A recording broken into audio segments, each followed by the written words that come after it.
got one perfect listener. You've got one avatar. Let's talk a little bit about what I mean. When people are listening to your show, do they listen in giant groups? Do you have 1,000 people in one room just listening to your podcast? No, not likely. How many people are in the room at the same time, or in the car, or at the gym? Generally speaking, they've got their headphones on. He or she is listening to you, and he or she wants to be intimate with you. No, not that way, but intimate by having a close relationship, having a conversation, a one-on-one conversation. And you keep making this freaking mistake that's quite terrible. You keep making this mistake where I don't know if it's a pride thing or if it's a forgetfulness thing or where it comes from for you. But you keep seeming like you want to say, hey, everybody, thank you, everybody, for coming. Thank you all for listening.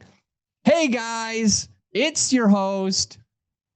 And if you're having an interview with somebody, you say, John, could you tell all of our listeners, all of our thousands of listeners about that thing? Could you tell our listeners what you're talking about? No, there's one listener.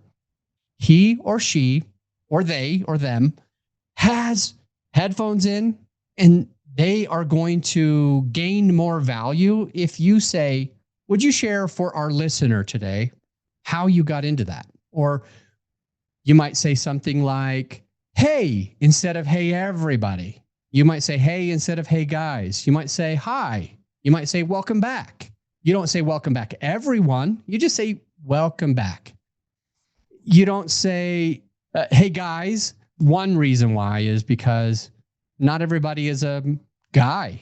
Some of your listeners, and I hesitate saying it that way, are female. Don't say, hey, guys. Just say, hey. Just say hi. Don't say you all. Just say you. And the reason why, as I stated in the beginning, it's because you only have one listener. You've only got one avatar, one perfect client that is listening to you. And the best way that you can help him or her or they or them to get from the level that they are to the next level that they need to be is for you, not you all, is for you to speak to him or her directly by saying you.